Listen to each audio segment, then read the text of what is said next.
Halo teman-teman, pada hari ini kita akan belajar tentang materi tujuan pembuatan Google Classroom. Sebelum kita mulai materi kita pada hari ini, alangkah baiknya kita memulai dengan berdoa. Berdoa dimulai. Berdoa selesai.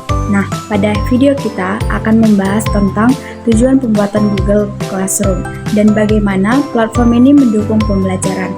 Google Classroom dibuat untuk mempermudah proses belajar mengajar dengan memanfaatkan teknologi digital. Platform ini berfungsi sebagai ruang kelas virtual yang membantu guru dan peserta didik tetap terhubung tanpa dibatasi ruang dan waktu.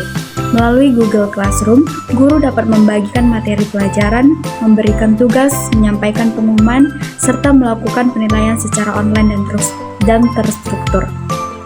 Semua aktivitas pembelajaran tersimpan dalam satu tempat sehingga lebih rapi dan mudah diakses. Selain itu, Google Classroom bertujuan meningkatkan kemandirian dan tanggung jawab belajar siswa. Peserta didik dapat mengerjakan dan mengumpulkan tugas tepat waktu, serta menerima umpan balik langsung dari guru. Dengan fitur diskusi, integrasi dengan Google Dokumen, Slide, dan Google Meet. Google Classroom juga mendukung pembelajaran kolaboratif. Oleh karena itu, Google Classroom menjadi solusi pembelajaran modern untuk pembelajaran daring, luring, maupun blended. Nah, selanjutnya, pada bagian ini kita akan menunjukkan video bagaimana kelas diorganisasikan dengan rapi menggunakan Classroom. Awal seperti ini ya. Nah, di sini saya sudah pernah membuat kelas. Nah, lihat ya. Di tanda atas ada tanda plus. Kita klik tanda plus. Ada dua pilihan. Kalau gabung ke kelas maka itu sebagai murid. Tapi kalau buat kelas itu adalah sebagai guru. Karena kita mau membuat kelas, maka kita klik buat kelas. Kemudian muncul tampilan seperti ini, kita checklist saja. Lalu kita klik lanjutkan. Kemudian kita klik nama kelasnya, misalnya kelas 4A. Kalau misalnya kita guru mata pelajaran, misalnya mengajar olahraga, maka mata pelajaran diisi olahraga ya. Tapi kalau misalnya kita guru kelas yang mengajar beberapa mata pelajaran, ini dikosongin saja. Langsung kita buat.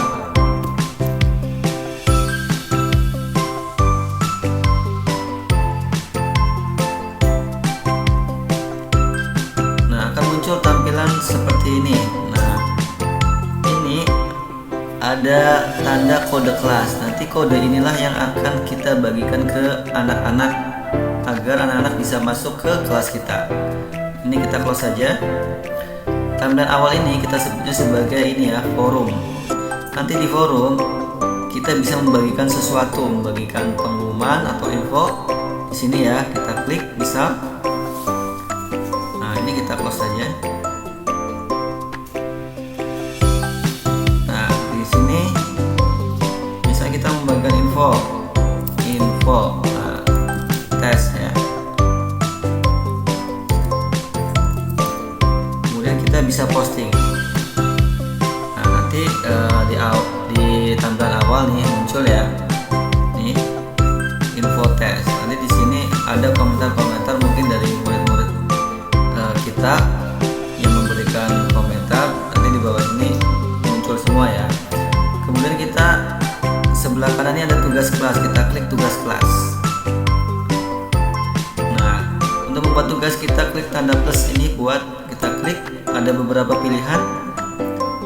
Ada tugas ini hampir sama ya.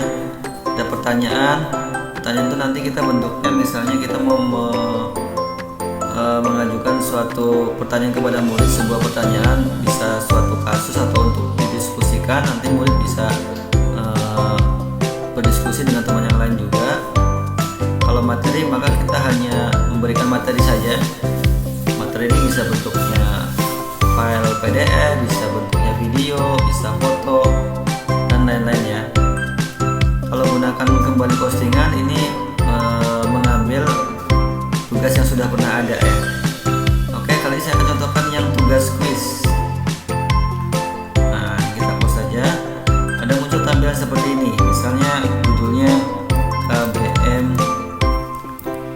Kamis misalnya ya. Sekarang hari Rabu, ini misalnya saya bikin KB untuk Kamis ya. Nah, petunjuknya misalnya kerjakan soal di bawah ini. Nah, soalnya nih kita bisa ada dua pilihan ya. Bisa kita kalau punya soal yang sudah pernah kita buat, kita bisa klik tambahkan di sini. Kita bisa ambil apakah kita simpannya di Google Drive atau soal itu bentuknya link atau mungkin ada filenya bisa kita ambil, atau mungkin dari YouTube ada video ini bisa kita lampirkan. Nanti ini bisa pilih ya, macam-macam nih. Kemudian di sini ada tanda buat. Kalau buat berarti membuat langsung di sini ya, membuat tugasnya di sini. Ada pilihan ya, misalnya bisa bentuknya Word, bisa slide, bisa Excel nih, bisa gambar, bisa formulir. Nah, karena di sini sudah ada bentuknya Google Formulir, maka saya contohkan buat soal di sini ya. Kalau menggunakan Google Formulir, maka nanti anak-anak otomatis nilainya akan masuk ke drive kita, sudah akan terekap dengan sendirinya. Jadi kita nggak perlu mengoreksi kalau menggunakan ini ya, kelebihannya. Misal nih, saya klik soalnya, nanti akan muncul tampilan seperti ini. Nah, ini bisa kita ganti judulnya. Ini kita close saja. Judulnya misalnya PR. Ini kita klik di sini nih, paling klik kita klik, nanti keluar judul PR nih ya. Juga kita bisa ganti PR ya. Oke. Kemudian ini kita ketikkan nama. Nah, biasanya nama dulu ya. Kalau nama, maka ini pilihan ganda ini kita klik ganti jawaban singkat. Oke. Kalau kita menginginkan siswa untuk wajib mengisi, kita aktifkan wajib diisi. Kemudian kita klik tanda plus. Nah, misalnya pertanyaan yang kedua, kelas ya. Nah, kelas, kalau kelasnya ada banyak, maka kita menggunakan pilihan ganda jawabannya ya. Misalnya kelas 4A, kita klik lagi 4B. Nah, ya, ini misalnya wajib diisi, harus diisi. Oke, kalau sudah misalnya kita langsung ke pertanyaan, maka kita buat sesi berikutnya nih. Klik tanda lambang persegi panjang 2 ini, kita klik. Nah, misalnya judulnya perintah soalnya ya, pilihlah jawaban yang tepat misal. Lalu kita klik tanda plus, kemudian kita soalnya nomor 1 misalnya 4 ditambah 5 sama dengan berapa. Nah, ini pilihan ganda, misalnya pilihan pertama jawabannya 6, kita klik. Yang kedua misalnya 7, yang ketiga misalnya 8, keempat misalnya 9. Oke, kemudian kunci jawabannya kita klik. Nah, ini ada poinnya berapa. Kalau misalnya kita menginginkan jumlah soalnya poinnya 100, maka kita bagi ke dengan jumlah pertanyaan. Kalau 100, kalau pertanyaannya misalnya saya buat 2 pertanyaan, berarti masing-masing satu nomor 50 ya. Terus ini kuncinya kita klik 4 tambah 5 itu kan 9, kita klik sini ya, berarti kita klik selesai. Kemudian soal nomor 2 tinggal kita tambahkan ini plus nomor 2 misalnya 2 kali, biar nggak bingung, hasil dari 2 kali 3 sama dengan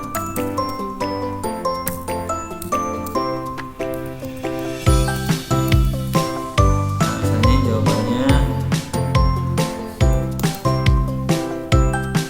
5, opsi kedua jawabannya 6, opsi ketiga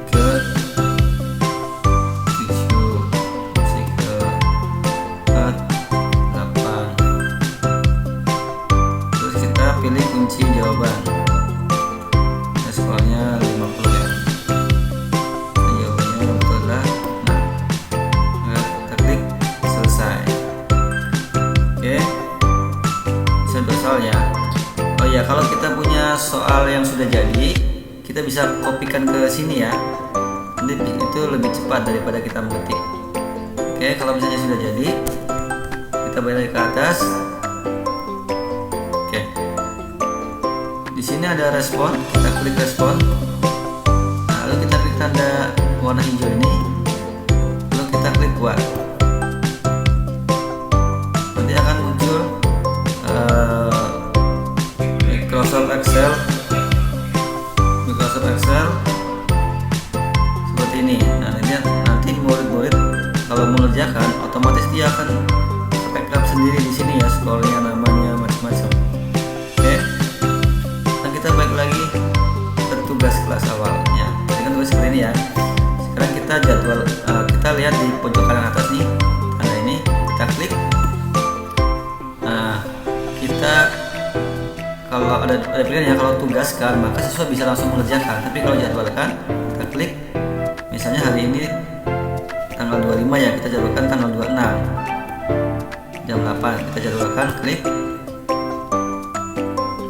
Nah, berarti ini nanti baru bisa dikerjain hari Kamis ya.